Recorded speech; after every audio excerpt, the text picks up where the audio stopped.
Bismillahirrahmanirrahim. Nama saya Bimantara Eka Prastia, NIM 2018-368 dari kelas Hukum Ekonomi Bisnis dengan dosen pembina Bu Iva.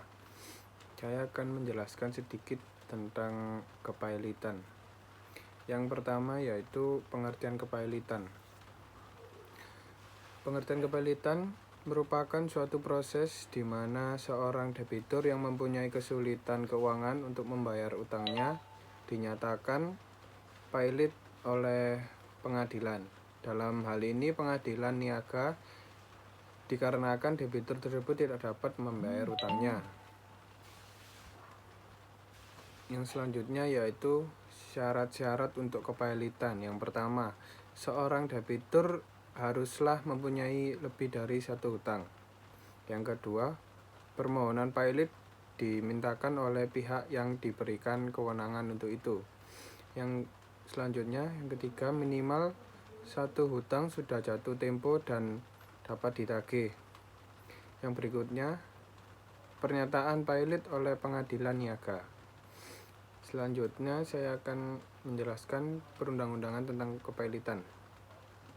Terdapat sebagian perubahan mengenai substansi hukum antara aturan kepailitan yang lama dengan aturan kepailitan yang baru. Substansi tersebut antara lain yang pertama, pada Weismann-Verndering tidak dikenal adanya kepastian frame time. Yang kedua, hanya dikenal satu kurator yang bernama Weiskorner atau Balai Harta Peninggalan. Yang ketiga, upaya hukum banding dipangkas. Yang keempat, dalam aturan yang baru terdapat asas Verbreponkur Sterling. Yang kelima, dalam Undang-Undang Nomor 37 Tahun 2004 ditambah satu pihak lagi yang dapat mengajukan permohonan kepailitan. Yang selanjutnya, asas utama Undang-Undang Kepailitan yaitu cepat. Yang pertama cepat, yang kedua adil, yang ketiga terbuka, yang selanjutnya efektif. Selanjutnya, langkah-langkah yang ada dalam kepailitan. Yang pertama, permohonan pailit. Yang kedua, keputusan pailit berkekuatan tetap. Yang ketiga, rapat verifikasi. Yang keempat, perdamaian. Yang kelima, homologasi akur. Yang keenam, insolvensi. Yang ketujuh, pemberesan atau liudasi. Yang kedelapan, rehabilitasi. Yang kesembilan, kepailitan berakhir. Selanjutnya, pengurusan harta pailit.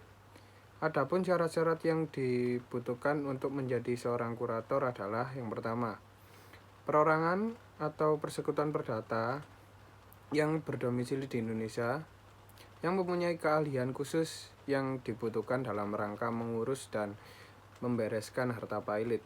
Yang kedua, telah terdaftar pada Departemen Kehakiman sebagai kurator.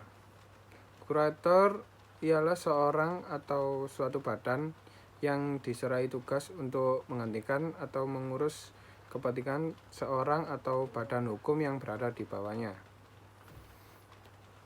Yang selanjutnya yaitu kewajiban kurator.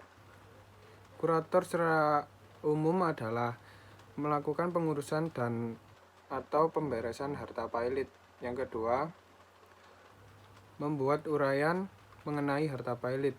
Yang selanjutnya melakukan tuntutan berdasarkan Pernata Hukum Asio Pauliana. Selanjutnya, membebaskan barang yang menjadi agunan dengan membayar kepada kreditor yang bersangkutan jumlah terkecil antara harga pasar barang agunan dan jumlah uang yang dijamin dengan barang agunan tersebut. Yang selanjutnya, kewajiban menyampaikan laporan 3 bulan kepada hakim pengawas mengenai keadaan harta pailit dan pelaksanaan tugasnya. Selanjutnya, penundaan kewajiban pembayaran utang. Penundaan kewajiban pembayaran utang diberikan kepada debitur yang tidak dapat atau memperkirakan tidak akan dapat melakukan membayar utang-utangnya yang sudah jatuh tempo dan dapat ditagih, dengan maksud untuk mengajukan rencana perdamaian yang meliputi tawaran pembayaran sebagai atau seluruh utang kepada debitur. Yang selanjutnya yaitu penundaan pembayaran. Merupakan prosedur hukum yang memberikan hak kepada setiap debitur yang tidak dapat memperkirakan bahwa tidak akan dapat melanjutkan utang-utang yang sudah jatuh tempo dan dapat ditagih.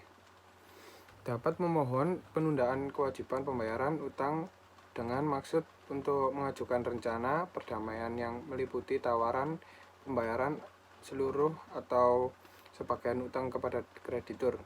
Yang selanjutnya yaitu akibat hukum dari debitur.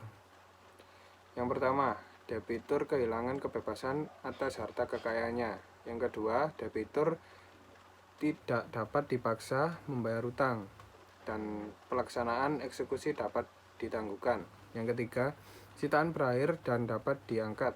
Yang keempat, perkara yang sedang berjalan ditangguhkan. Selanjutnya yaitu lembaga kepailitan. Merupakan suatu lembaga yang memberikan suatu solusi terhadap para pihak apabila debitur dalam keadaan berhenti membayar atau tidak mampu membayar. Lembaga kepailitan mempunyai dua fungsi.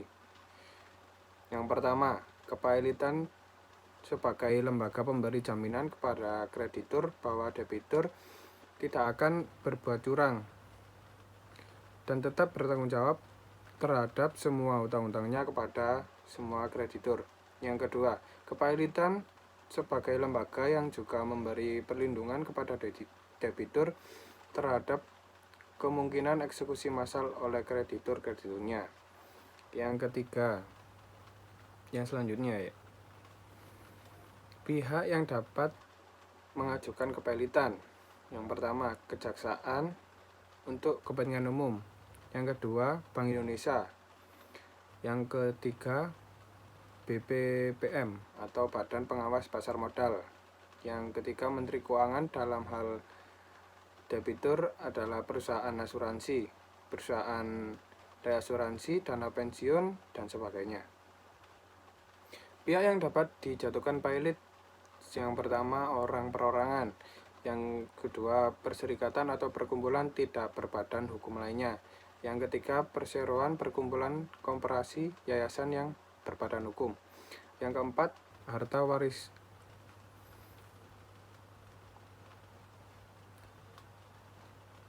Upaya hukum. Yang pertama, upaya hukum dapat diajukan terhadap putusan atas permohonan pernyataan pailit adalah kasasi ke MA.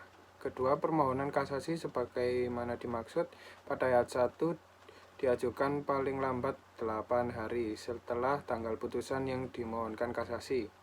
Yang ketiga, permohonan kasasi sebagaimana dimaksud ayat 2 selain dapat diajukan oleh debitur dan kreditur yang merupakan pihak persidangan tingkat pertama, juga dapat diajukan oleh kreditur lain yang bukan merupakan pihak pada persidangan tingkat pertama.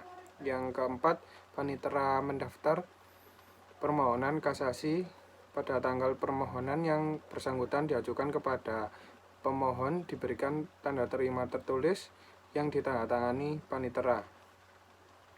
Yang terakhir yaitu berakhirnya kepailitan. Yang pertama, pembatalan oleh MA setelah adanya upaya hukum. Yang kedua, pencabutan kepailitan atas usul kurator karena kekayaan debitur sangat tidak mencukupi untuk membayar utang. Yang ketiga, pemberesan. Yang terakhir, perdamaian. Cukup sampai sini aja. Kurang lebihnya mohon maaf. Assalamualaikum warahmatullahi wabarakatuh.